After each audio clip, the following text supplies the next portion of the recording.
Yeah, I mean, We are live. the kids, they want home. All I right. mean, that's We are live, so we'll get started with the meeting. I'd like to call the joint school board meeting of the Sanborn Regional High School to order. Gordon? I'd like to call the joint school board meeting, Fremont School Board. All right, if we could stand for the Pledge of Allegiance. I pledge allegiance to the flag of the United States of America and to the republic for which it stands, one nation, under God, indivisible, with liberty and justice for all. All right. So we will roll call to start this meeting. So Jeremiah here. Great. Heather is on her way. She's going to be about 5 minutes late. Maura here. Rick Here. and myself here. We have two board members that are not in attendance. One is traveling for work and the other one is home with a sick kiddo. For the Fremont, I'm here, Mensch here. Fraser. Sushi here. Thomas here. Great. Perfect. All right.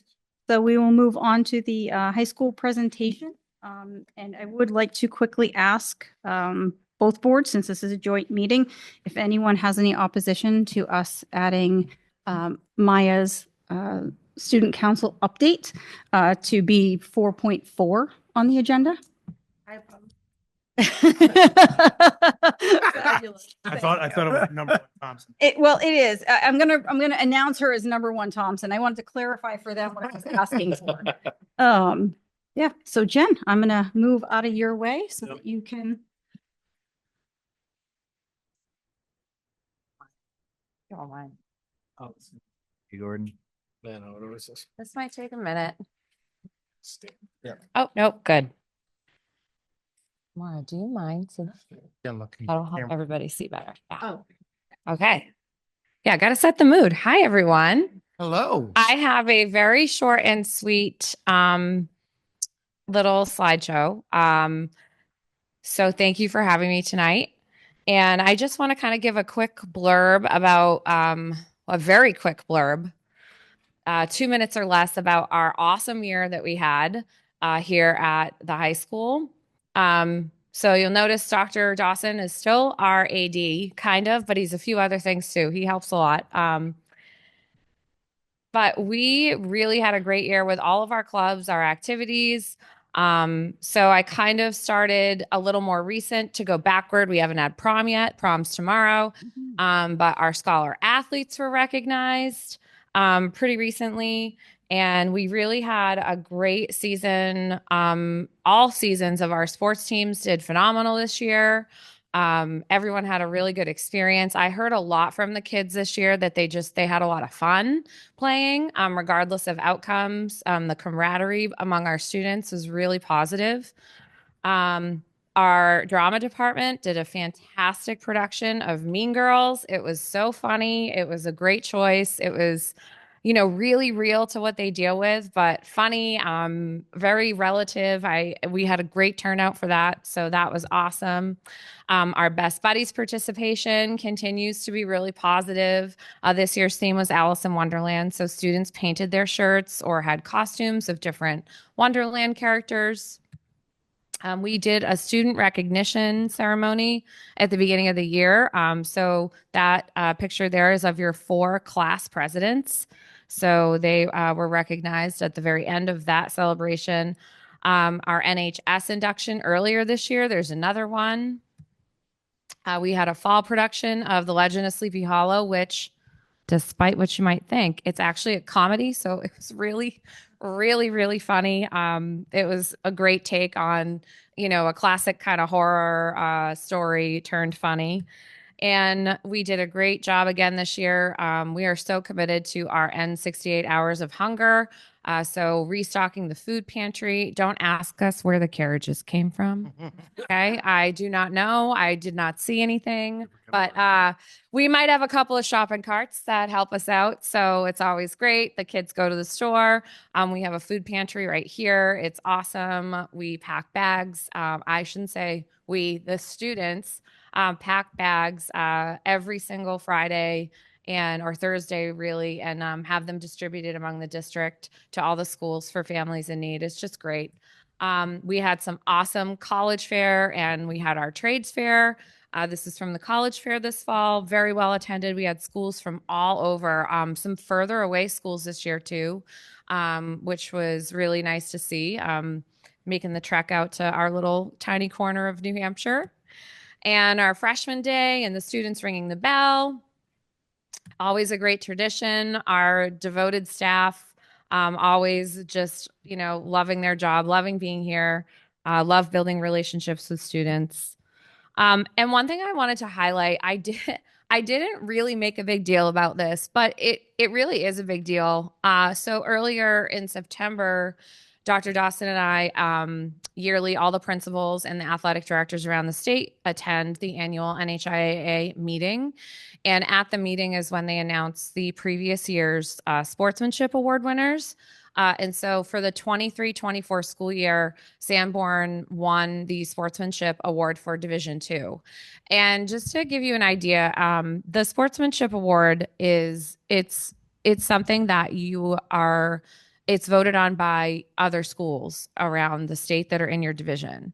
So when you win it, it's because your peers essentially from other schools around the state selected you and thought that highly of you and your students. So, to kind of recap, we had another just fantastic year all around. We have such a high participation in our athletic program.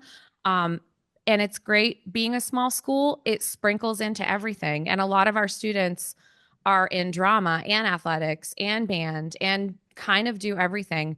And so while this is the sportsmanship award, I think it really is a testament to our student body and their dedication to being there for one another, being kind to each other.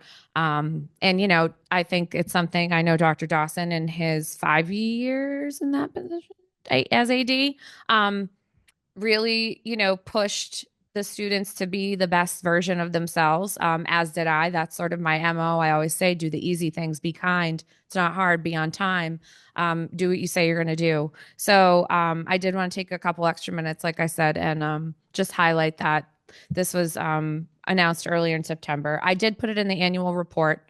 So, and I thought I would mention it here again.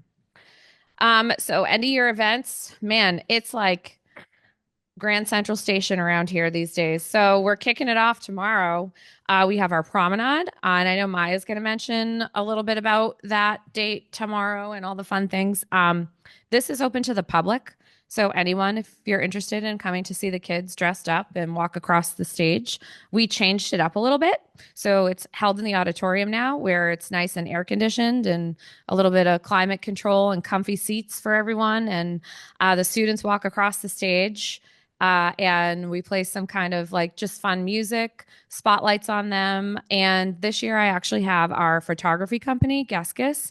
They're going to be there. So there'll be some nice, sort of more like professional pictures taken of the students. So, and that way parents and families who are there don't have to really stress if they don't get like that perfect shot. Hopefully there'll be, plenty of some candids beforehand and while the kids are going across the stage. So that'll be great. And then next week, there's a couple different events. We have our senior dinner, the scholarship night, then our music awards, the SST certificate night, drama awards, senior sports awards. The seniors' last day is June 6th, and we are changing it up a bit. They did not really want to do field day, and I wasn't going to make them. So instead, we're going to do our yearbook dedication. We'll kick off sort of a fun afternoon of just nostalgic activities. They want to kind of redo some of their favorite winter carnival and homecoming events that we do in the gym, which I totally get. Kind of have that one last afternoon. So looking forward to that. It should be a lot of fun. They'll pick up their caps and gowns through the morning. And then they have their senior trip on the 9th and 10th. And seniors not going, they are done classes, so they don't have to come into school that day. And then the 12th, we have our graduation practice.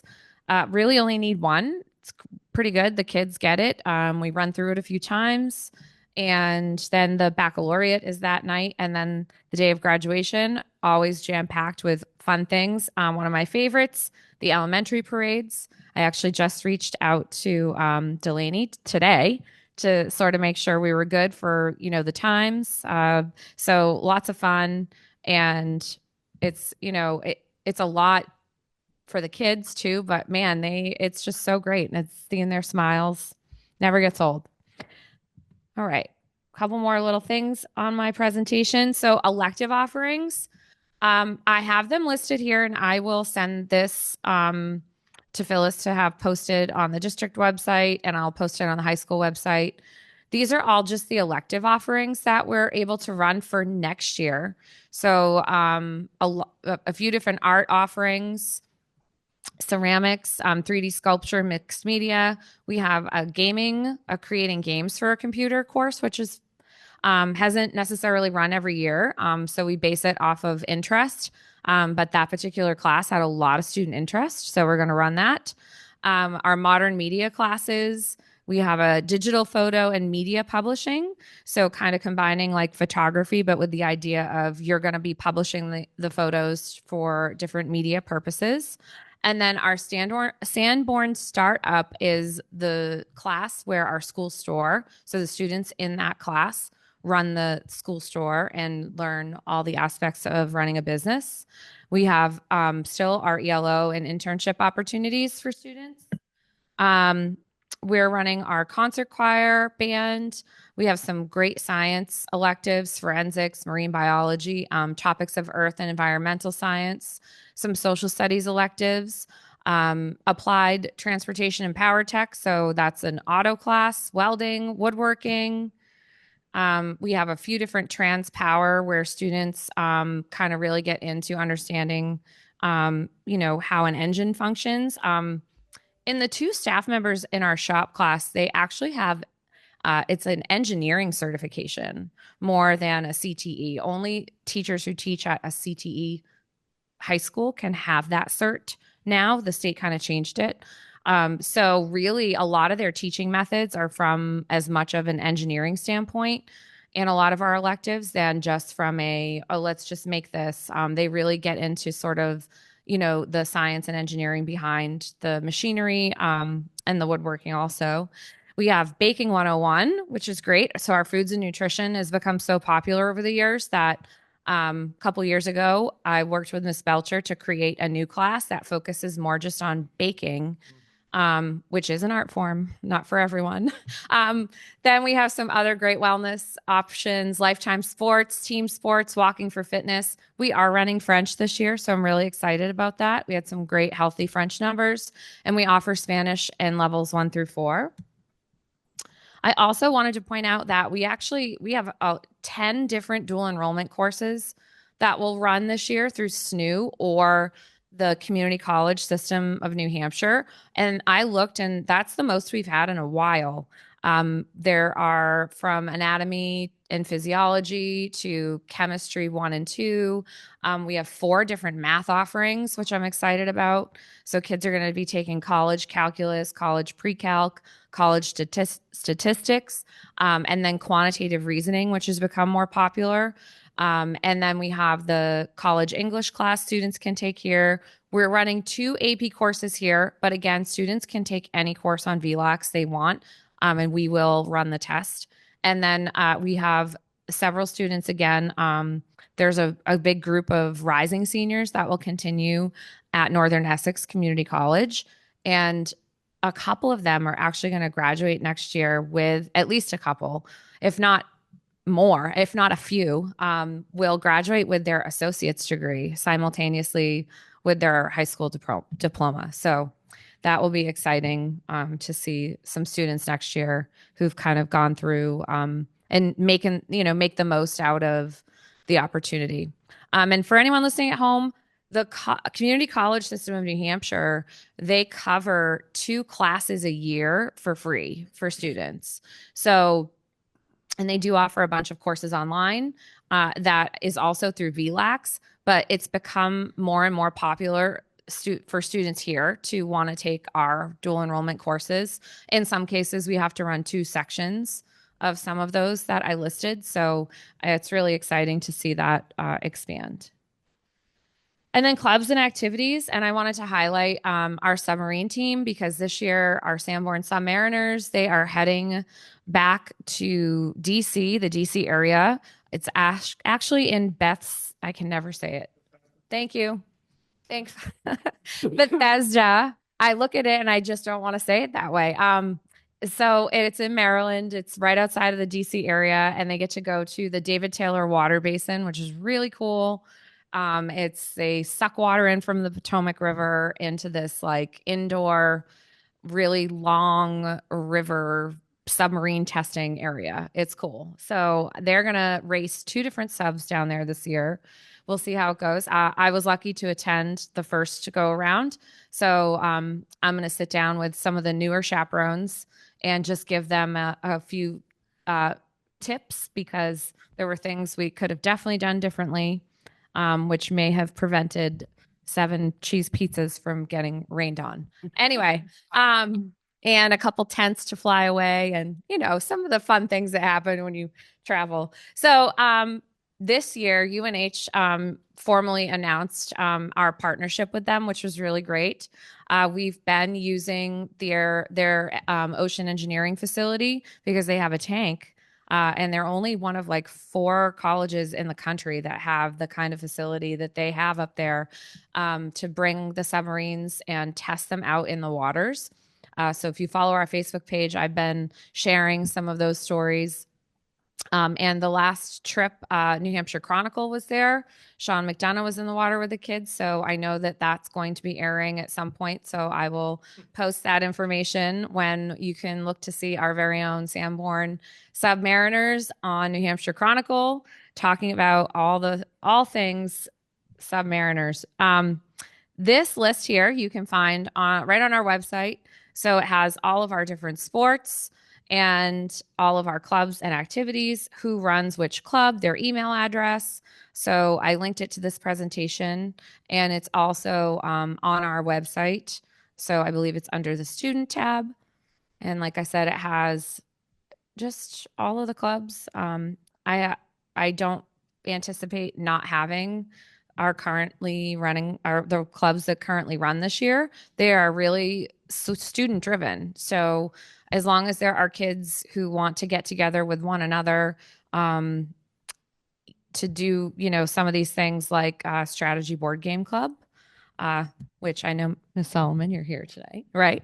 Then, and the teacher's willing to hang out with the kids and let them kind of, in her case, learn different games and strategies and all kinds of games from all over the world. It's kind of cool.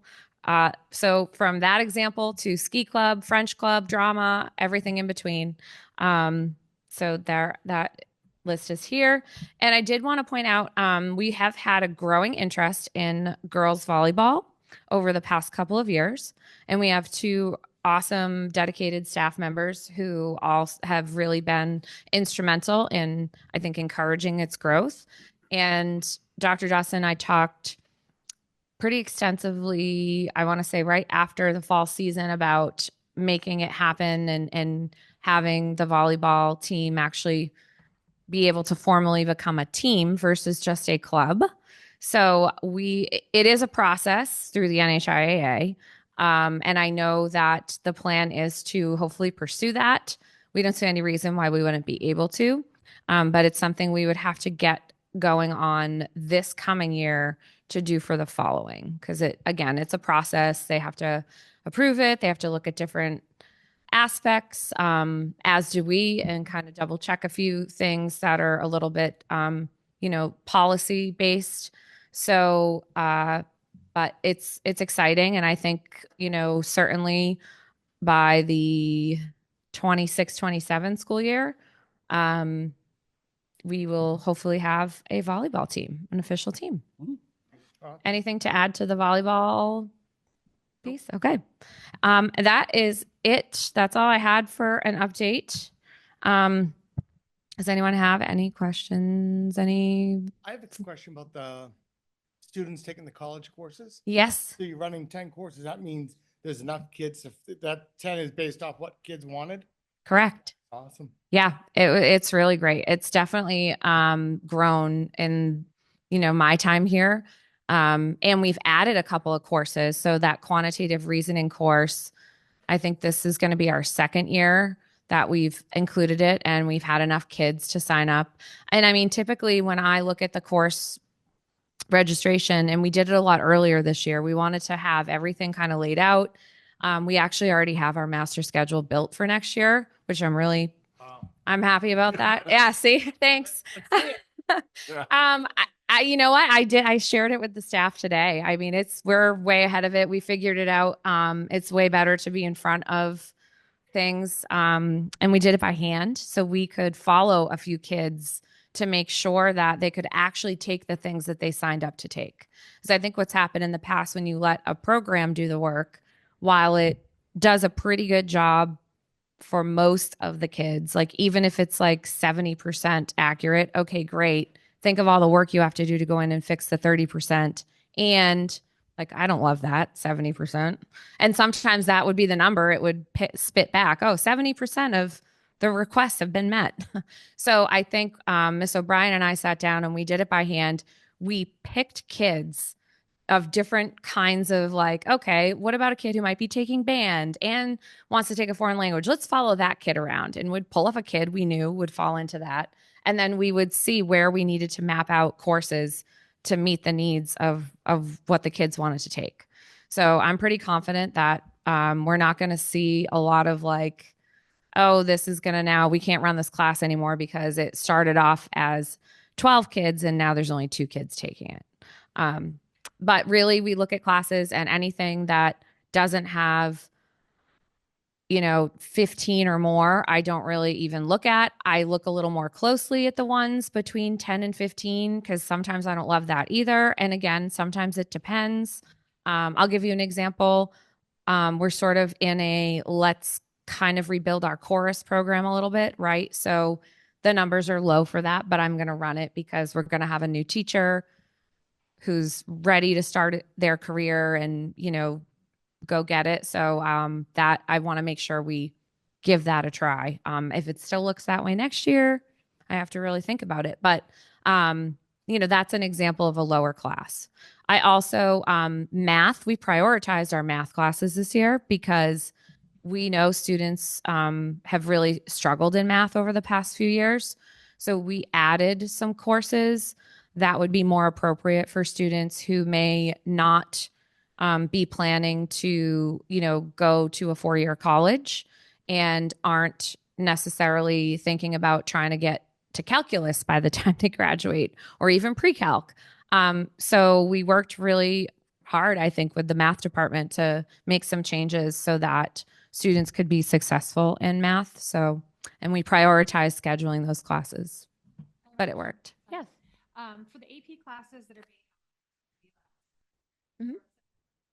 do you see a reduction in the 4 and 5 scores for the ones that are outsourced versus the others? So historically, we haven't had many, so I'd have to look at the data. But I have, knowing the kids this year who took the classes on their own and then took the tests, I wouldn't be surprised if their scores are just as high, if not higher. And I think, honestly, the AP route and a lot of what we see kids who do decide to take it on VLAX, it's because they're really passionate about it, right? So like I'm thinking of one kid in particular who wanted to take a very specific AP course because it's their passion. And I would be shocked if they didn't score as high as you can score because they're going into the field. They do projects around here based on the field. It's, it's kind of what they live. So you see some of that. I am seeing more and more students take the dual enrollment option. And I mean, I don't blame them because they're guaranteed to get right. They're guaranteed to get some kind of college credit. So, whereas AP, it depends on the score you get at the test at the end. And some colleges may take a 3, some might not, some might take, and then if you don't do well and then you don't get any, you really don't get that versus, taking the college class, pushing yourself a little bit. I think and each like SNU has a different benchmark than the CCSNH. I think SNU students have to get an 80 or higher for it to count for the college credits. There's like some, school specific stuff, but the kids are going to get those credits. And even if they just transfer, to elective credits, like my daughter did some at her school from SNU, and she didn't have to take 5 classes to start her freshman year, which was nice of college because so she could, get used to it. But all right. Any other questions? All right. Thank you so much. Jen. Thank you, guys. Jen? You're very welcome.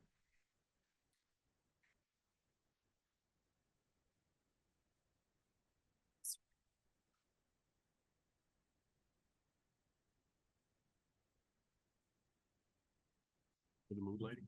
Yeah. I like it. Yeah, What, the mood light? I like it. Ooh, got bright all of a Hopefully sudden. an LED. All right, so, Pop it down. Dr. Dawson, Yes. so changes to sports clubs offerings, I'm assuming that was already covered in kind of the presentation a little bit about everything that's going to be offered. Did you have anything else you were adding to that? Yeah, or- just mostly for, well, I guess it's everybody, but we do have a chunk of fundraising money that was approved by the board like 4 years ago for the starting up of a new sport. Yep. So we do have some funds around to use to get that sport rolling.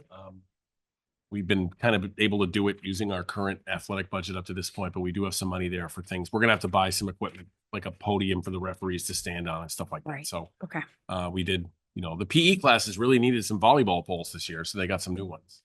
So we've been doing some of that, but I didn't want to. That works. The superintendent's upset with the athletic director for doing that. But we'll sort that out. But that's really coming. They're going to play JV schedule again next year. They played a couple JV matches. We're not terribly competitive. Thought they were. But they need to develop up. And the good thing about volleyball is it's basically have 6 or 7 kids. You can field a solid team. So, Sure. And it's really, really coming. We had 30. I had to buy more uniforms. Like I had Awesome. 33 or 34 kids in uniform. I think it's awesome. that's We've it's a needed good it. problem to have. No, we've needed volleyball. Yeah, and we struggle with numbers. We also can let everybody know that we're almost undoubtedly in the next cycle, not for next year, but the year after, heading down to Division 3. We are currently, believe it or not, the 6th biggest Division 3 school. But we're in Division 2 because that's the way the NHA rolls sometimes. You can hear the annoyance in my voice. We asked them to move us down for next year and, well, gave it a try. Let's go with that. What was the reasoning? They just said we still fit the numbers, or? Their reasoning honestly was that we could have asked to have our teams move down. The problem with asking to have your teams move down is they become ineligible for the tournament in the first year. Yeah. So we did that for a bunch of our sports. We really were only talking basketball and baseball, softball. And I certainly wouldn't want to do it with our boys basketball team because they, Right. were in the finals in Division 2. But I don't know. It is what it is. I would love to have done it because I think that's where we belong size wise.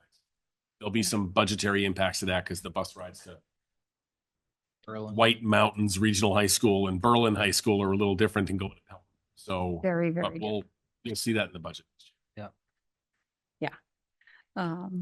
Okay, thank you. All right, well, now since, Oh, and one more, pardon oh, me. no, ma'am. you're good. I did look. 78 Fremont kids were athletes this year out of 232 total kids, which is over half the school was involved. Awesome. That's fabulous. And the sportsmanship award, that's a Yeah. huge deal. Really. That doesn't happen because of 1 or 2 good games or good decisions. That's 1,000 right things that happen throughout the year and Absolutely. people noticing. That's climate and culture. And coaches. I think it's And in coaches. coaches, but I think it is the best award you can win in a sports program in any given year. My favorite. So 100%. That was awesome. Huge congratulations on Yeah. Yeah. Wasn't me. That's really awesome. Coaches. Team Kids. effort. Yeah. It's climate and culture in a school. That's what I'm saying though. Thank you. Thank you. Okay, so we will move on to 4.4. Number 1 Thompson is going to give us an update here. Woo!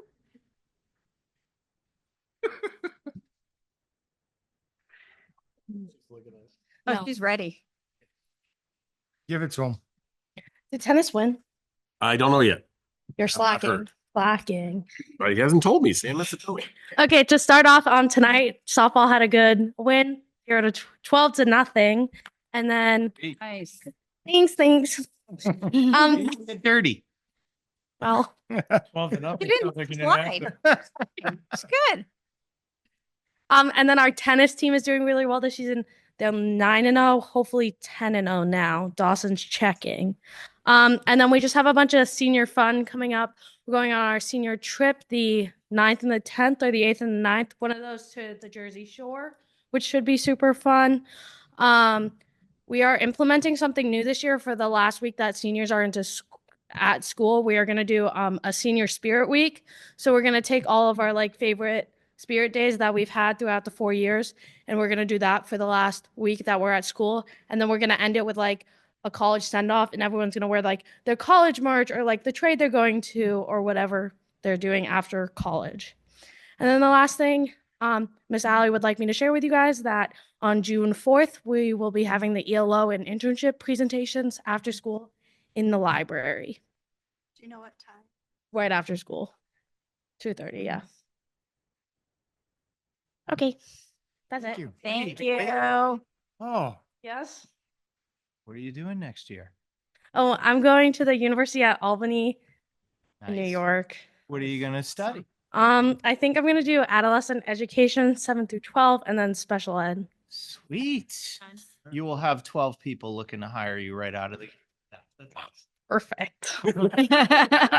Congrats. That's awesome.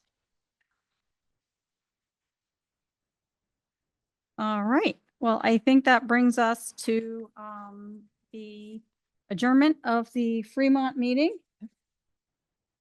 I think you guys have a room all. We set do. to go, so you can Perfect. finish your. nice. You will. Thank Thank you. you. We appreciate. Thank you for coming. We appreciate. Thank you. Thank you. Oh.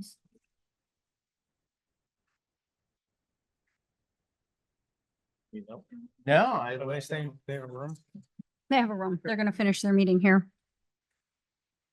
Bye. Thank you. Yeah. Thank you. All right. I was done at 100 emails. I did.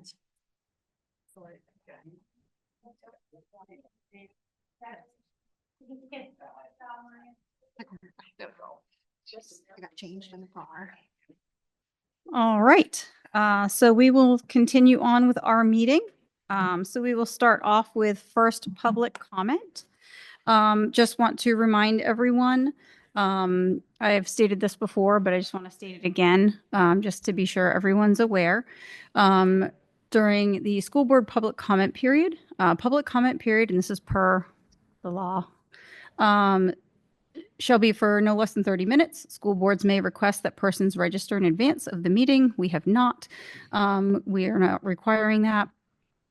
School boards may impose reasonable time limits for each speaker. We have a 3-minute time per speaker, provided such time limits are for all speakers, which is how we handle it. Nothing in this section shall restrict school boards from establishing other reasonable standards. That's a lot of gobbledygook. School boards may reasonably restrict public comments that disclose student personally identifiable information, teacher personally identifiable information, or other confidential or privileged information.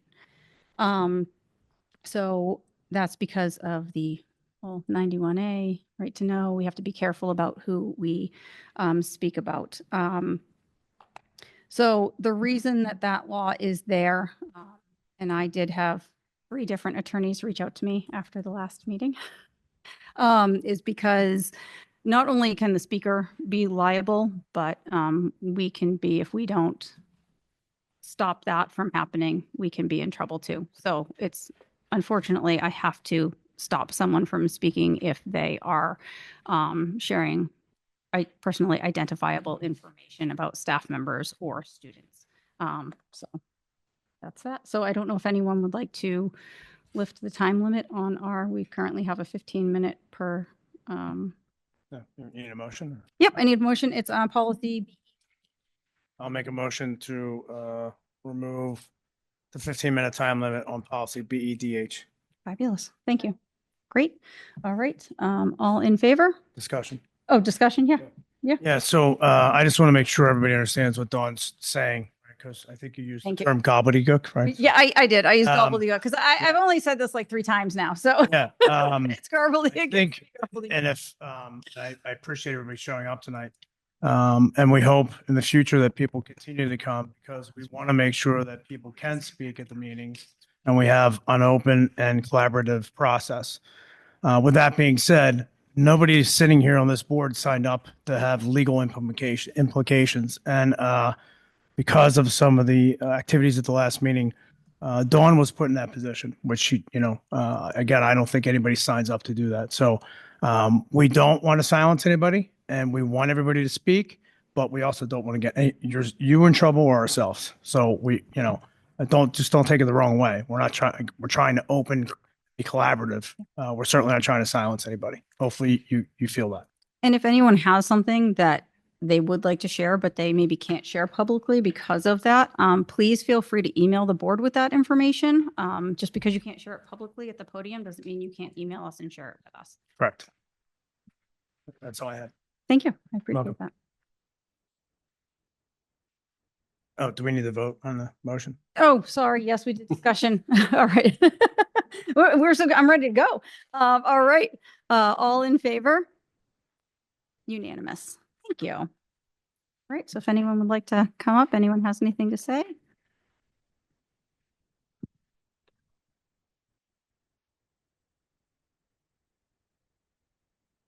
So this is my first time doing this with Sanborn.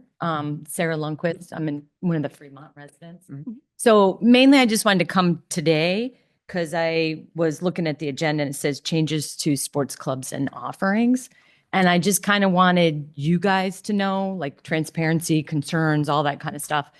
I know the kids that are still here from Fremont for the next 4 years, the parents of them are a little worried, concerned that the ones that are in sports, like Dawson said, Fremont makes up a big majority of the students. So we're just kind of concerned as it progresses over time. I know some of the teams had JV teams and then now they don't because of the lack of students. And so I guess we're just really concerned how it's going to progress the next 4 years. I know Fremont, their graduating class this year, there's a bunch that are going on to other schools instead of coming here. So we're not going to have all those kids for the next 4 years. And even like football, I know, they have JV right now, and I'm really concerned that, obviously next year there's going to be less and less kids and just the turnover with the coaches and the assistant coaches and all that. So mainly I'm not here to, I know there's not going to be much of a solution, but I just kind of want to make sure that everybody was aware that I know soccer wise is a big thing from Fremont. We have a lot of kids from soccer. Some of those aren't coming here next year. So it's just kind of just that you guys know there is going to be a change. It's good to hear that we're going to go to Division 2 or 3. I'm sorry, go down to Division 3, which I know will help that. Just hopefully be more successful and maybe get the kids to want to come because there's more successful in the games. But otherwise, that's all. I just wanted to make sure that you guys were thinking about that too. Even, the admin at the school and everything, that's going to change. I don't know what the solution is, unfortunately, but it's one of the outcomes of not having Fremont continue here. So hopefully it will go better than that. So anyway, thank you. Thank you.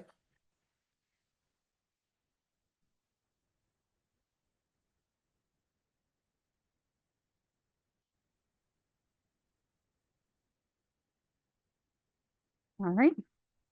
If there is no other public comment, we will move on to, is there any action on the minutes of April 2nd, 2025? I'll make a motion to approve. Second. Okay. Any discussion? All right. All in favor? Unanimous? Okay. Thank you. All right. I will get around the manifests. I have not started signing those yet, but I will get those moving around. Dr. Dawson, would you like to go through the nominations and resignations? Sure. We have 5 nominations tonight. First, David Bielick for a math interventionist at the high school. He's already started, and then that would be for next next year as well. John Putnam is a long-term sub. He's already started with our choir program and will be, I believe, back next year is what I'm reading here. Michelle Bork, I hope I'm saying that correctly, school nurse for Memorial for next year. And Jay Manzi will be returning to the high school, middle school for next year. He coaches for us, and that one makes me super happy. Not that the others don't, but I know him really well. And there's also my name on this list next to interim superintendent, so I suppose that counts as well. I nominated myself. I think that counts. Yeah. Yeah. I mean, I'm all for that, but it's a little awkward, I guess. All right. I make a motion to accept. Thank you. Second. Great. All right. All in favor? Unanimous. Thank you. Can I make a comment? Yeah. I just want to say thank you, Dr. Dawson. You've stepped in over the last few years where we've needed you. And I just want you to know that I appreciate that you've always been willing to help out wherever you can. So thank you. I know you're taking on a big role, but thank you. And it's appreciated. I agree. I would third that as well. Thank you. Thank you. Yes. It's humbling. It's a little bit weird. But trying to hit it out of the park as much as I can. A lot of catch up. Yeah, it's when I mess something up, it's gonna be like, gosh darn it. We'll go easy. Hope, Don't worry, trying to make Yeah, don't worry. right. Trying to make it the right thing, but I mess up. Right. Resignations. Okay, we have let's see, I think that's 6 here. We have Lauren Cafell, assistant principal at Bakey School, Noah Deaver, PE teacher at Memorial, Jen Godfrey, who's special ed at Memorial, Marie Caswell, ELA interventionist here at the middle school, Rob Harrington in music, and also our business administrator, Matt Malilla, who will be moving on as well. I didn't see that either this morning. All right. Thank you for the update. Very sad to, I guess with regrets is the technical term that we're supposed to use here. With But that very is regret. very, very much so. Thank you, Matt. Thank you, You've Matt. done so much for us and we truly appreciate you. And I'm excited for your next journey. I'm really sad to see you go, but I know it's the right thing for you. Yep. So No, there's some many reasons. So yes. And we got to talk about that. And talk so about it privately, but yep. glad appreciate that the it's going to work opportunity. out It's been for your great. family. And I also fully support Bob, who I've worked with other districts. So it's not Bob that drives me away. I follow him. That's the joke. Is that Jeremiah? Jeremiah that drove you away? Is that- Yes, that's what it was. Range, careful. All right, thank you. All right, now I know you have not been acting interim superintendent for very long, but if you have an update, we'd love to hear it. If you don't, totally understand. No, I've got a couple thoughts. We have recently posted 19 unfilled positions that we have for next year, which seems like a lot, but I'm told it's not terrible. Those are up on everything we can get to. And one of the things we're going to do is reach out to our staff and also do some community outreach as well to try to attract more candidates. We found really good luck with crowdsourcing for things like coaches, in my experience. And by the way, we need a head football coach and we need a golf coach for the high school. But we're going to push those out and really start to work on those. And I think that was 19, now just became 20 with Matt. So we need to certainly focus on those. As far as I can tell, we're in really good shape for the end of the year on events and things like that.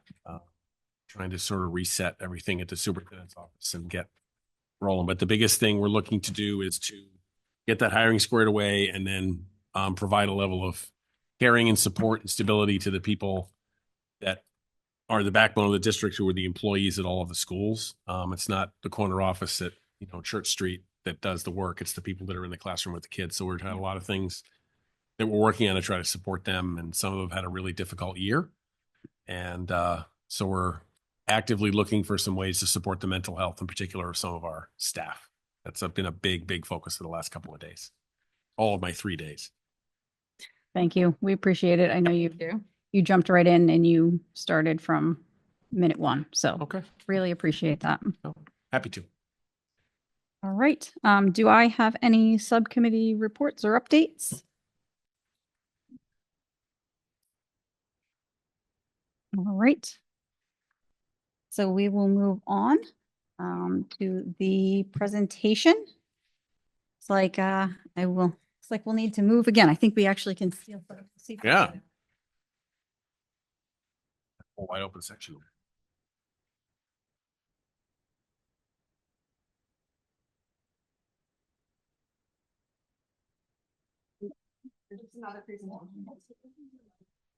And this must not be over. Well, it's still light out.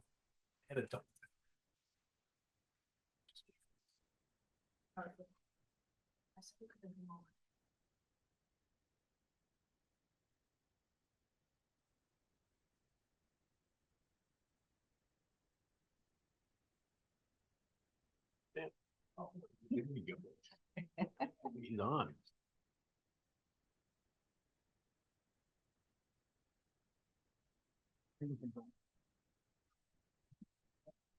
Yeah, we had They're bigger than I had Division 3. Monadnock, Stevens. Those are the two. It was the number between 3 and 2 is 550. We put in a number 520. Yeah. I double checked it because I thought they might move the lines. So to be one under the 525, that was legitimately the number we put in. October 1 of 23. Oh, yeah. They moved the line down. Over one school. Can we put this up there now? We went a year ago. Yeah. Sorry. So this word. Probably easier to for that, don't you think? The championships. Someone will figure that from there. Speak. We know we're going down. No. Great question. So, we have the season, we go out of business. Clicker. No, because I have notes that I'd like to talk through. Here's what's happening. We're the fastest. Between last year and this year, 14%. We are the 6th largest school in Division 3. Well, we We're started. gonna be like 8th next year. I met Dan. And you've still got us playing into where we routinely get our brains beaten, or we've had a petition. Football got classified in 3. I have it in the. That's fine. I'll just do it quick. So this is really only Then baseball. Just finished the extremely successful.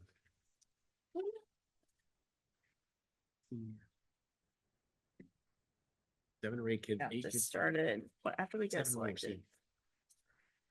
They're all gone. Became this- Yeah. Okay. Our girls basketball team won 2 games. Softball's pretty good. Our baseball team. Yeah. Do you want me to take this off? Is it recorded? Is this being recorded? Yeah, I don't know if you guys want. Everybody's down. Miss Dutton, when do you want us to begin? Because I can introduce them and then anytime. Okay. All right, I think we are ready to begin. So back in the winter, we put out an RFP for an energy audit. Our facilities, well, again, while this facility still looks amazing, a lot of our facilities are really aging. And, Dan Doyle can really tell you all that we have a lot of systems. Well, actually, I know from my seat that we spend thousands of dollars a month just repairing things that are failing because they're old. And it's not, they've been well maintained, but things are just at end of life across our campuses. So we put an RFP. Siemens was selected as our energy, I forget your exact title of the company, but the company that we went with to do the energy audit. And tonight they're providing an update. This is just really for phase 1. This is a really comprehensive look at our systems. So this is more the things we can start in the short term, because obviously if you look at big picture or large scale HVAC systems and other larger systems, it takes longer to audit those. And they really just started in March. And there's some things that we would like to potentially get started this summer. So the board should know we're not looking for any decisions tonight, but come June, we might be looking for a decision for some summer work. That's really the phase 1 part. So I'll turn it over to Ava, Brian, and Colleen from Siemens. And it's about a 30-minute presentation, but we've previewed it very riveting too. Actually, Dan and I think it's pretty good. We like this stuff though. All right. Good evening, everyone. My name is Ava Trena. Thank you very much, Matt, for that quick introduction. I am from Maine. I work at Siemens. I've been there for about 5 years on our energy team here. I also, for my local town, I am on a similar school board for their facilities committee. So I've sat in your shoes from the other side of things. I also volunteer to coach girls high school varsity basketball. So I mean, I'm a little bit more than just the typical corporate person that's working on an energy services company. So yeah, I brought a couple awesome teammates that I'd love for them to. Hello, good evening. My name is Brian Raincourt. I am a project manager and not a public speaker. So that out of the way. If you guys decide to go through with a project, I will be the project manager here on site. Been doing this for about 30 years now. So this has been a great project to see go through the development process, and I'll hand this over to Colleen, who has been the development coordinator, engineer, and manager. Hi, everyone. My name is Colleen Fassett. I'm an energy engineer with Siemens. I've been working in this field for 13 years, and you're going to hear plenty from me later, so I'll hand it back to Ava, and she'll kick us off. Thanks, guys. All right. So quick agenda, we already did introductions, just go through history, timeline, kind of how we got to be where we are when I met Dan and Matt for this phase 1 project. I also have a couple slides in here. We're primarily presenting about a performance contract, and I thought it might be a good idea just to do a high-level overview of what that means as far as projects go.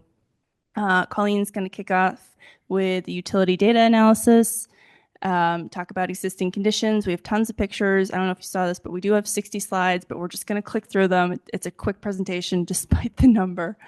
So lots of pictures. We're going to talk about proposed solutions and then next steps and questions if there is anything at the end. But I do want to highlight, if you have a question while we're talking, please interrupt us. We don't want you to hold on to it and potentially lose it at the end. So anything else you no? All right, so quick history. I met Dan at the Facility Masters Conference back in February of 2024. He asked that I come back to present to him, and it was Matt Angel. He's no longer at the PA anymore, but to do a preliminary facility assessment and just kind of talk about goals and what the district really was looking to do over the next 5, 10, 15, 20 years. We ended up doing that same presentation to the facilities committee in June. And then the district, like Matt had alluded to earlier, put out an RFQ for an energy services company partner. We were selected as that partner in February. And then the next week we kicked off with a letter of intent and a project meeting, basically saying, you know, we want to make sure everyone's aligned and that we're all headed in the right direction as far as expectations go. And then today is our school board meeting, talking about solutions, project proposal. The school board vote is the next board meeting on June 4th. And yeah, we would love to get to contract and execution very shortly after and begin developing phase 2.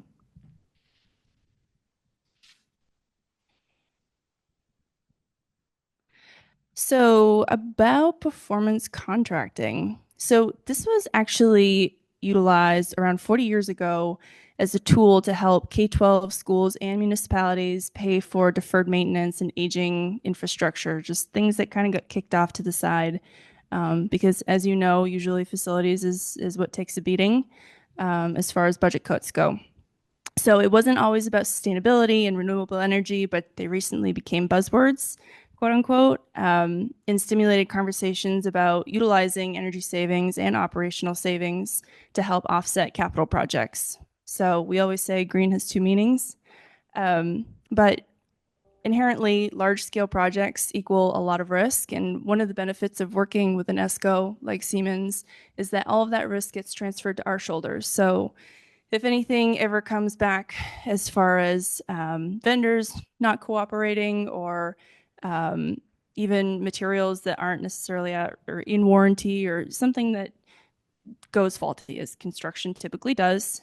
It's great to have kind of a barrier and someone support system or support group that can help the school work through those issues. So another kind of key piece too is that all of our projects have guaranteed energy savings. Energy savings, operational savings, and construction savings, meaning if there is a shortfall, then Siemens has to cut a check to make up the difference. So it's kind of it's a big deal. It's a big selling point just because, for obvious reasons, if we say that we're going to save you something and we have to come through with it, right? We have to be a good partner. So yeah. Sorry. Energy services company. So yeah, and just another note, you keep all of the extra savings at the end of our project. None of it comes back to us.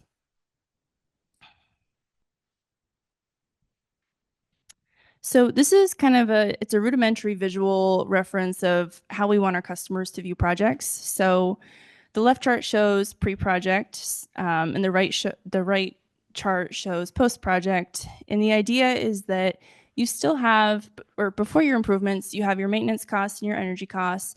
After improvements, you still have those maintenance costs and energy costs, but what's making up the delta is what we call utility cost avoidance or energy savings, and you're hedging those energy savings to help pay for a project.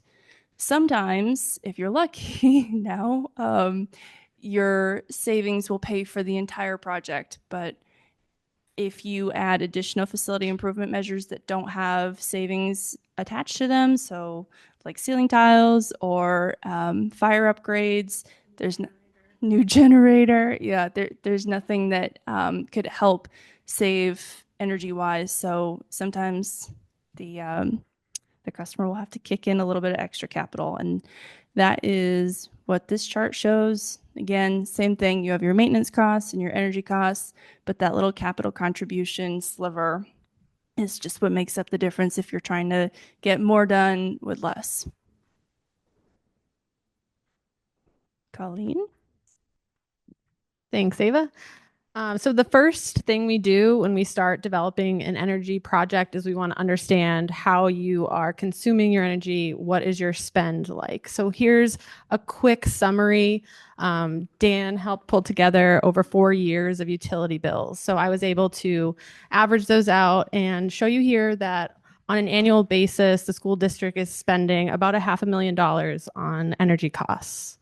Now, analysis like this, we use it to benchmark your facilities against each other, national averages, and really understand where are you consuming your energy and how can we best harness that, control it, and reduce it.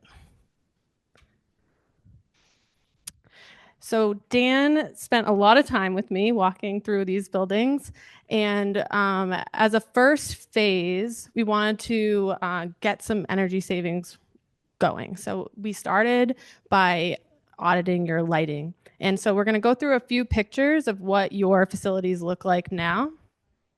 Yeah, sure. So a lot of the facilities have recessed fixtures. So in this room, you can see that the light fixtures are inset into the ceiling tiles. They're not, and then these are called pendant mounts. So just going to go through a couple of the different types so you can see what they look like now and what we're proposing to change them to. So here is a typical classroom in Bakey. There's a couple different types of lights at Bakey, but these are the recessed type. Some classrooms have these hung diffusers trying to dim the lights or change the color. Here's an example of Memorial. You can also see some of those diffusers being used here. And in this building up in the science classrooms, this is what one of the classrooms looks like. So in all of those rooms right now, you just have all the lights on, all the lights off, one constant level of light. And with modern technology and LED fixtures, you can integrate controls into every fixture. So when you're replacing these fixtures, you can get a 65% energy reduction, but then you also get some added features that can allow the lights to be dimmed. They can be scened, so you can check different modes from the switch. Whether you're presenting at the front of the room, you can shut those lights off. And it's very customizable. These lights also will daylight harvest. So if a light is near a window and it's a very bright day, that light will automatically go down. All of this results in energy savings. In some areas, there are surface mount fixtures, and this is done sometimes because there's no room above the ceiling. So at Bakey, there are, different generations of renovation in that facility, and some of the rooms have these recessed type fixtures. The Seacoast Learning Collaborative, which used to be, the old middle school, they have some fixtures like that in their classrooms as well. And just because we're not able to recess them, we would go in with this type of fixture, and it also has that integrated technology. In some buildings, there are specialty fixtures like these pendant mounts here. We don't want to change the look of this building. The architect had chosen these fixtures. They're quite expensive. You can just simply swap them out, swap the internals out. You don't have to change what the fixture looks like on the outside. And that's called a Type B LED retrofit. So we're removing a ballast and putting in a LED bulb with its own driver. There's a couple advantages to this, and we spoke with Dan, and this is really a maintenance saver too, so that electrician doesn't need to be called to change out a light bulb. Some added features is a lot of the gyms have already had LED retrofits. But for an example here, when the LED fixtures were put in, the function of the lighting controls was actually lost. So what we are able to do is kind of harness that back, add this inline switch right here on the bottom right into each fixture and provide the scenes, the dimming, the control that this area of the school used to have. We're kind of re-implementing that. And I have some demonstrations of what that can look like. We worked with Dan to pick several scenes that will be available. So just to orient everybody, the center blue dot is kind of like center court in the gym. So there will be switches where there are switches here now on the northwest side and the northeast side and in the athletic director's office. So they will be removed and replaced with these switches. So you can have all the lights on. We have the basketball game lights, so just the stands won't be illuminated. You can do every other fixture in this configuration or the opposite. And there's a total of 8 scenes. You can highlight the stage. You can do introductions. So you have each team in the center being illuminated only. And then the corners for dancing, so you can, at least see the exits, but you don't have to kill the vibe. And then we're adding a center court fixture as well that can be turned on by itself. This is Colleen. Currently, the gym lights, we have they're pretty much all or nothing. Yes, pretty much. that's correct. And so we're just using more lighting than we need to. Absolutely, yes. We're not replacing the new LED lights. No, controlling them. Controlling more. Yeah. Absolutely, yep. The added benefit is said, really, it's about cost saving and to be shut down. Yes, yeah. Just to make sure everybody knows. Create a disco. No. Yeah. Yeah, this function existed. We're just re-implementing it, and it's going to allow those lights to turn down and create some energy savings there. Yeah, it does not work now. Is there any questions about lighting? I'm going to move on to the next improvement measure. Yeah.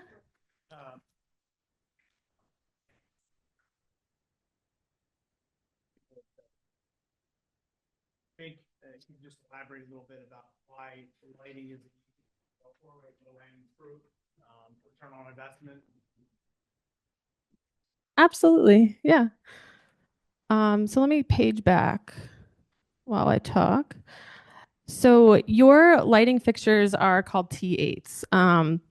They are an older technology prior to LED, so the version right before that. And you can save now up to 65% by just swapping out to an LED. So that's taking a 60-watt bulb down to maybe 18 or something like that.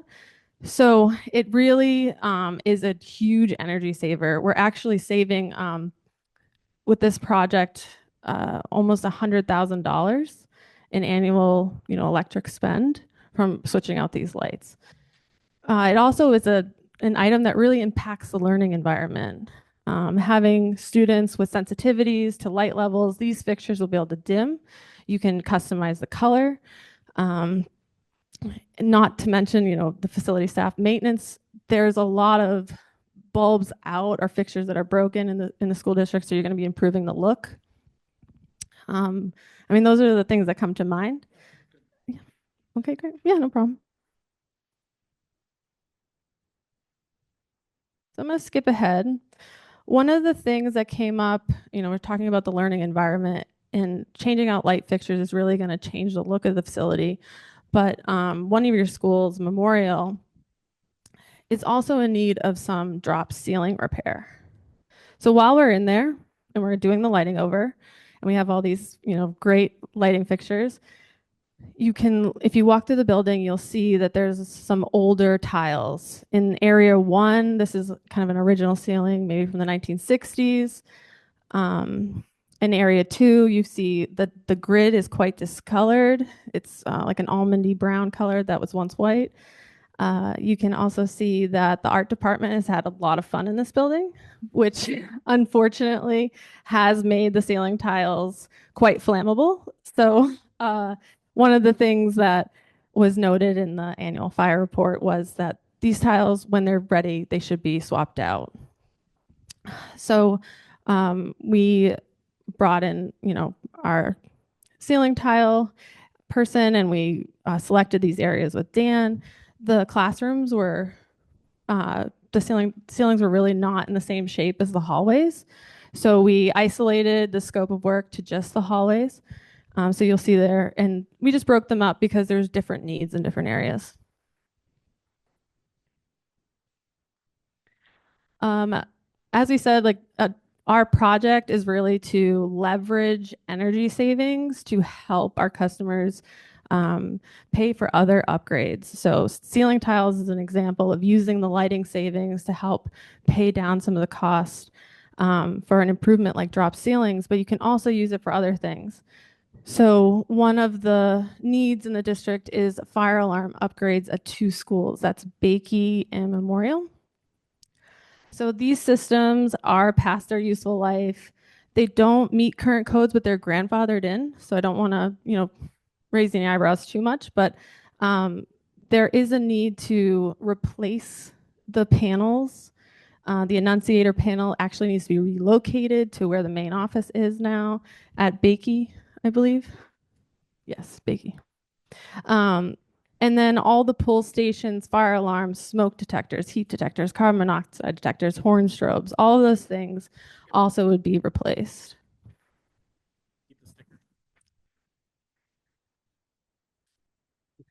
Yeah, we'll put the cat and dog sticker back on the new box for you. Another measure that will actually, I'll stop there. Does anyone have any questions about drop ceilings or fire? Okay. Colleen, were there any ceilings that we were going to lower potentially because that would be less air to heat? Yeah. I can't remember if I don't think you mentioned that maybe, but there were a couple, 1 or 2 areas that could be lowered. This area 1 here, thank you for reminding me. This ceiling is quite high. I didn't put a tape on it, but it's got to be 14 feet, maybe at least. We can, because we're going to put up a new ceiling, drop that. And you can just think of the volume of air being smaller in that space. So there are energy savings to that. So that's the area that we would be lowering. And it is a smaller area. As you can see, it's area 1 in blue.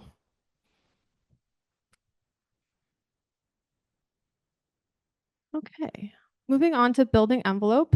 This is also something that kind of jumps out as like a low-hanging fruit measure. Building envelope is anything on the outside of the building where you wouldn't want cold or moist or hot air from the outside coming into your building where you've just spent all this money making it comfortable for your occupants. So we walk around each building, we look at exterior doors, overhead doors, anywhere a pipe or fitting has exited the structure, and we check to see if there's any air leakage happening. So I'm going to page through each building, and there are those basic measures: exterior door weather stripping, overhead door weather stripping, if that's applicable, pipes, and also roof wall joints. So anywhere where a roof is meeting a wall sometimes is an area that has less insulation than is desired. So we've calculated the square footage needed to be spray foamed.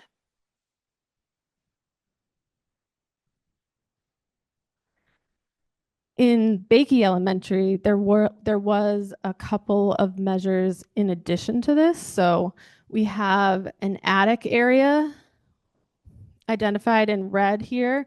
It's a little less than 6,000 square feet, where the existing R value is a 16. A recommended would be 49. So we would add an additional 9 inches of blown-in insulation in those areas. And I just have a couple pictures of what that looks like. We'd also improve the attic hatch situation, which is the center photo. It's kind of an interesting climb up into that space. So we'd make that a little easier access.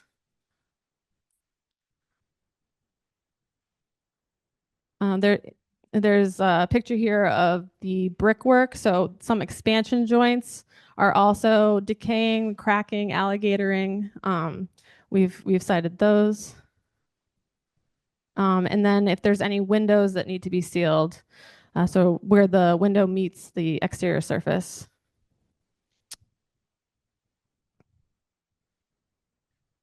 And this is a picture of what typical weather stripping is. If you're not familiar with it, it's kind of those metal brushes you see on the exterior of the door.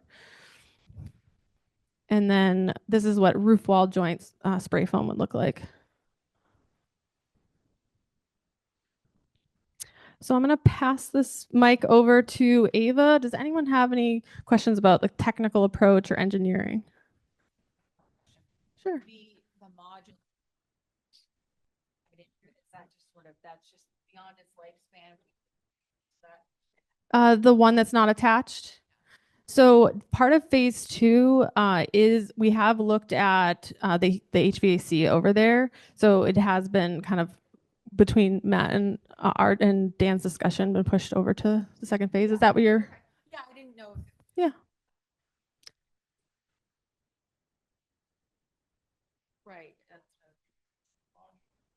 splits that are in there, none that are actually fairly new. They're about 10 years old. Mhm. So to put money into that situation would be kind of a waste. Yeah. So Okay. No. we excluded the detached modular, but the attached modulars will be something we'll be doing in phase 2 and phase 3 as far as heating. Okay. Yep. But Dan, we are investing money into both of those modular units. We just replaced steps and entranceways into both those units with aluminum steps with substantial. Correct. We're upkeeping. 100%. Yeah, I just want to make sure. Upkeep, yeah. We're not putting in so much a new infrastructure. Yep. We're maintaining them at this point. Okay. Yep. Very good. Thank you. Okay. So we have come up with a solution after reviewing everything that Colleen discovered. This is kind of where we're at. So we are definitely proposing a district-wide LED lighting conversion project. Those new ceiling tiles and grids at Memorial, focusing on the main office and the hallways in efforts of bringing everything up to code. Full fire alarm upgrades at Bakey and Memorial, including fire alarm control panels, pull stations, smoke, heat, carbon monoxide sensor detectors, the really loud horn strobes that everyone loves, and the really bright light strobes, and then the annunciator panel that Colleen referred to earlier. Weather stripping and caulking district-wide, blown-in cellulose installation at Bakey. So all of those fall under building envelope and have some savings attached to them. So as far as numbers go, we're estimating conservatively about $115,000 in energy savings annually, but that will escalate year over year. We are anticipating about $150,000 in utility rebates, which we can get a pre-approval from, but we just have to get a kind of a sign off that it's something that you want to move forward with, and then we can start the application process with the utilities. And then with an annual contribution of about, and I say about, but estimated $12,500 for about 18 years, you can get a really comprehensive project for $1,975,000. And these numbers are rounded just for presentation purposes, but they're pretty accurate estimates just based on contractor quotes from when Colleen has been walking everyone through the district. So yeah, so after rebates and energy savings, it's a pretty good project, honestly. So actually, before I go into next steps, any questions on this slide? I know there's a lot of information. I'm happy to talk through more in depth as needed. Yeah. Could we expect, I think you said 18 years, can we expect these improvements last 18 years? Yeah, yep, definitely. We typically don't input anything that isn't going to last more than the useful life, just because it's not a good look for us if we, have something that far surpasses what it's expected to. Yeah. No. So good point. So, I mean, as soon as we get approval, then we could probably have this done as soon as 6 months and really start getting those energy savings kicked off as soon as possible. Luckily, this is a fairly easy, and I say this with air quotes, but construction project for our awesome project manager. Do you want to say anything before I put my foot in my mouth about that? Depends on, school acts.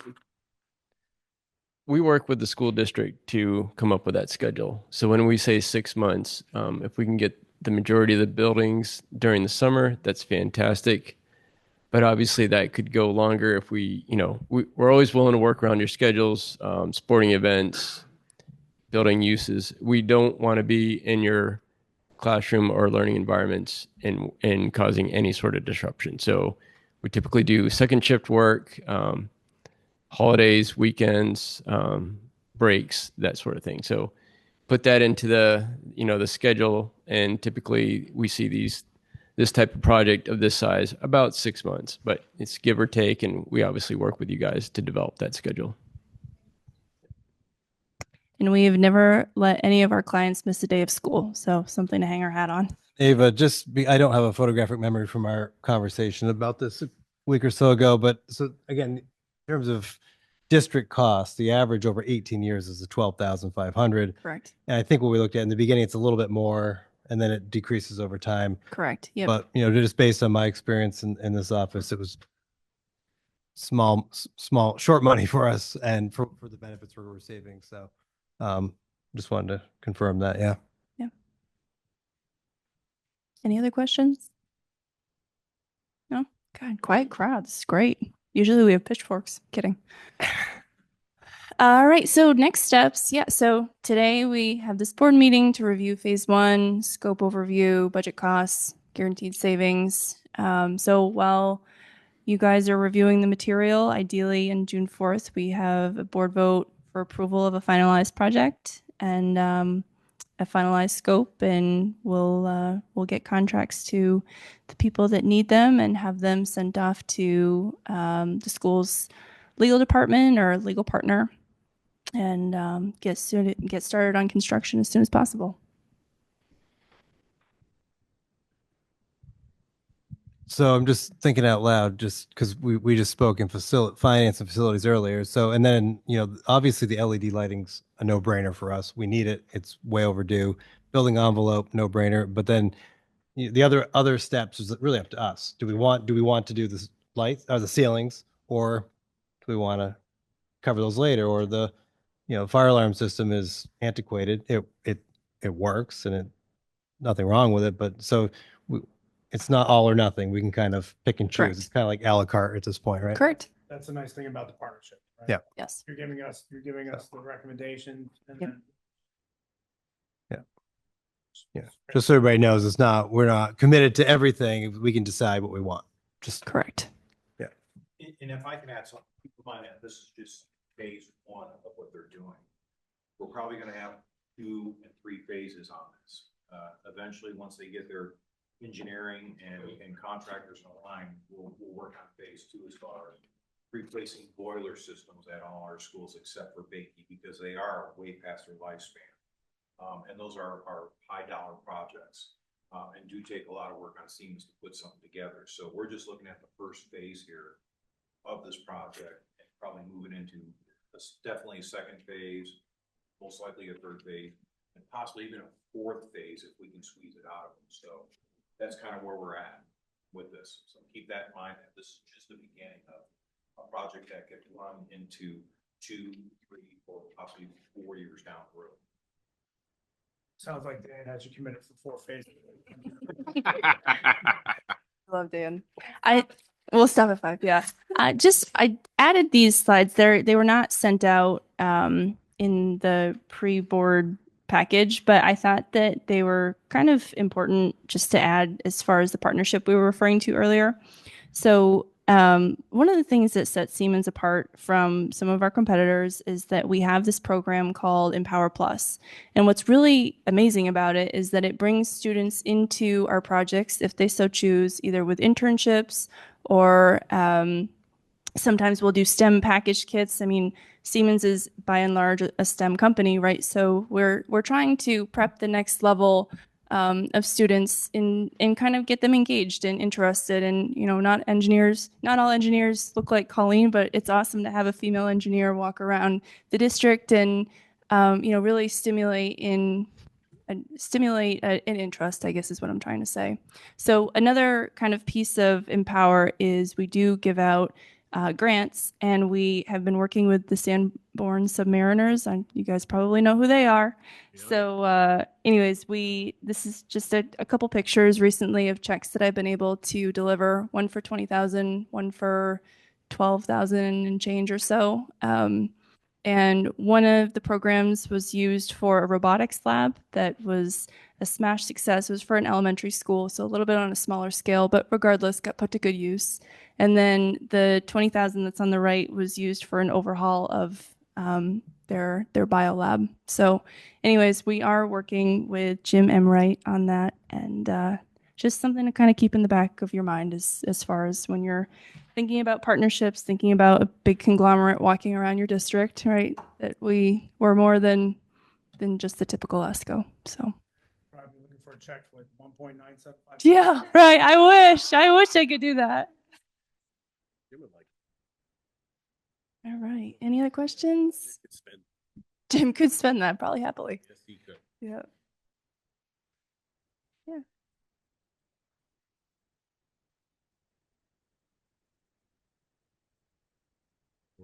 Absolutely. Thank you for your time.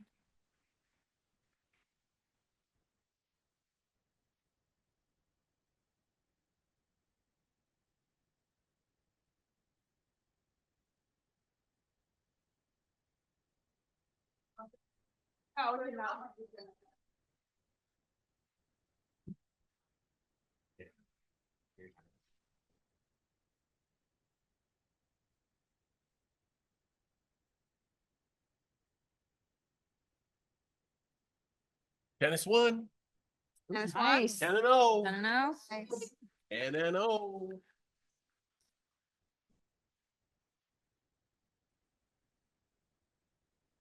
I think we're done with the. I think so. I think that was the last presentation. I think that was, yeah.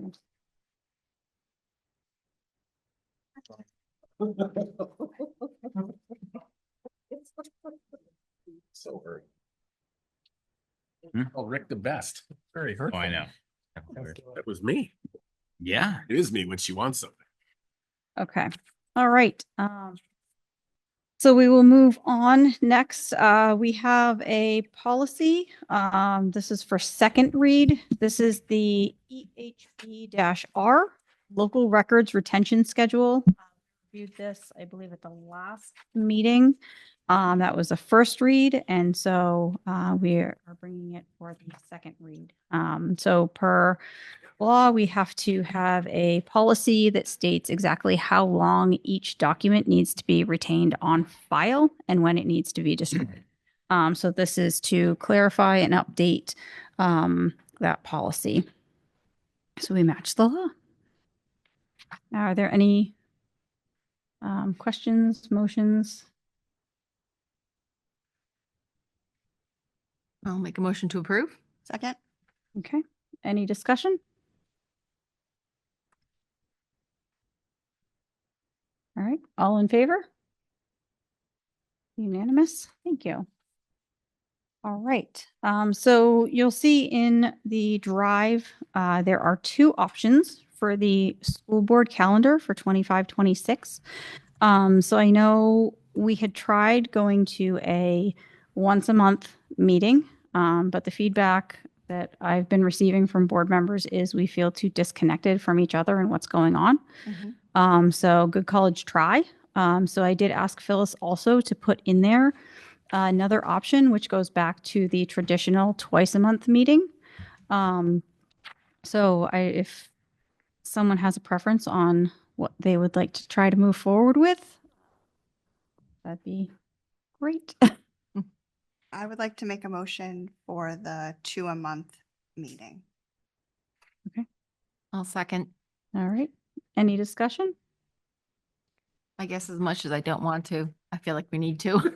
Yeah. And We did give it a try, yeah, we but gave it a try. It was, but just I think we really truly felt disconnected from, each other. It was a lot of time between.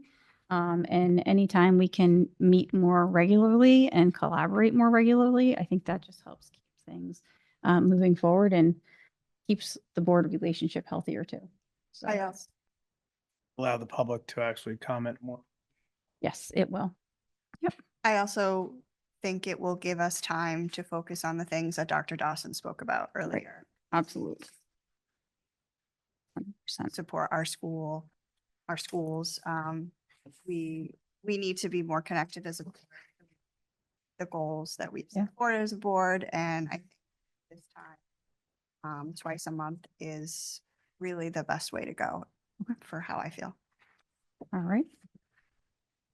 There's no further discussion. Oops, sorry. Oh, that's right. I'm sorry, Phyllis, you had mentioned that to me. So on the second one that Phyllis added in here, June 26th. so she was curious if we wanted to, June of 26, for the second meeting of the month. She didn't know if we wanted to do them back to back, the 3rd and the 10th, because that's before the last day of school, or if we wanted to do the 3rd and the 17th, which is after the last day of school. So I guess I would prefer to Dr. Dawson. Would we need to meet before the last day of school? Like back to back? It may be my high school hat on, but what really is difficult is when there's a school board meeting graduation week. yes, Because we have so many events that occur during graduation Yep. week. Yeah. That when the board meeting occurs and we just lose a night, and that makes it Absolutely. difficult. Like I'm doing sports awards for seniors a week earlier than I kind of would have liked because I took one for the team, if you will. So I wonder if that could be represented in some ways, depending on when graduation is. If I look Right. at this correctly, if Yep. the last day of school for students would be on the 12th, we'd be graduating on the 5th, and this would give a board meeting graduation week, and that kind of stinks from Okay. the high school. So if we could kept be it where we as set is, graduation date in March, and then we adjust the June calendar. Right. It might be- absolutely, we could look at it that way we too. could do that. Yeah, no, we absolutely can. We can make modifications to the board calendar if need be. Yep. Sometimes things happen and we need to shift things around. So Do we want to shift it to the 10th and the 24th versus the 3rd and the 17th? Because if graduation is the 5th, the 3rd would be during graduation week. right.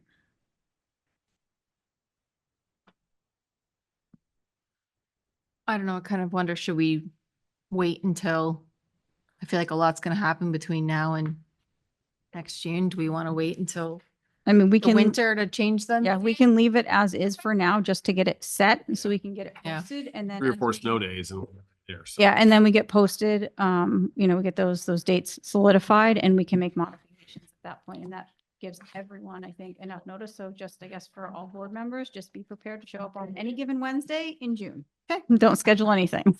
We've been warned. We've all been warned. Oh, all right. So then if that's the case, I have a motion, I have a second. We've had discussion. So all in favor? All right, unanimous. Thank you. Okay. All right. So we have some donations here. Yeah, I can take that one. We've obviously heard of the Sanborn submariners tonight. Both Miss Mitchison and Siemens mentioned it. So it's obviously a very active club here at Sanborn. And we have 5 donations totaling $861. First one's from Albert Edelman for $500. Gordon Bakey's donating $26. Vinworld Enterprises, $12 donation. Christopher Eaton, $17.33, and alternative sales, $305.67. I'd like the board to accept these donations, Fabulous. support this club. I make a motion to accept and thank them greatly for all of their contributions to the Sanborn Submarine.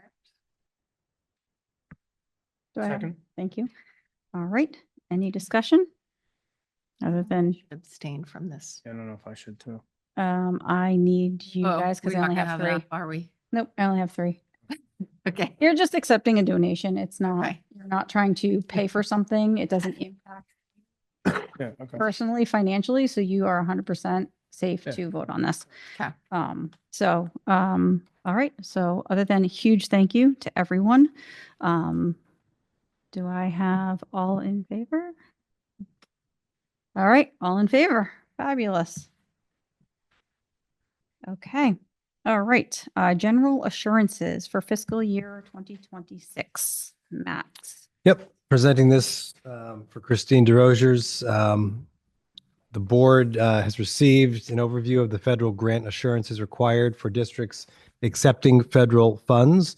This packet highlights key compliance areas, including fiscal accountability, equitable access, program evaluation, and alignment with federal education priorities. The goal is to promote transparency and support understanding of the district's responsibilities in managing and reporting on federal grant resources. The document included in the packet must be approved and signed by Chair Dutton and then uploaded by June 1st in order for us to remain in compliance. And this is something we do every year. Every year. This is not new. This is what we have to do. In compliance, like Matt just said. Yep. Do we have to make a motion? I forgot. Yeah, I have to make a motion to approve me to sign the general assurances. I make a motion to authorize Chair Dutton to sign general assurances for Sanborn Second. District. Thank you. Second. All right, any discussion? All right, all in favor? Unanimous, thank you. All right, since we have no old business, we'll move on to second public comment. If anyone would like to speak?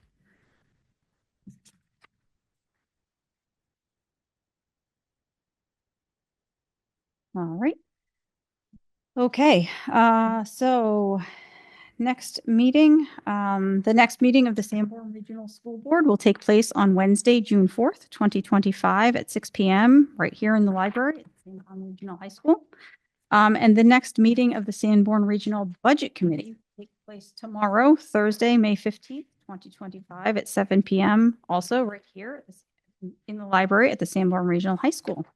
And if someone would like to now call us into non-public session, we can move there. I make a motion to move us into non-public RSA 91-A ;3 Roman numeral 2 CB. Second. All right, roll call vote. Jeremiah, Yes. Heather, Yes. Maura, Yes. Rick, Yes. and myself, yes. All right, we'll take a quick little break and then we will enter into non-public.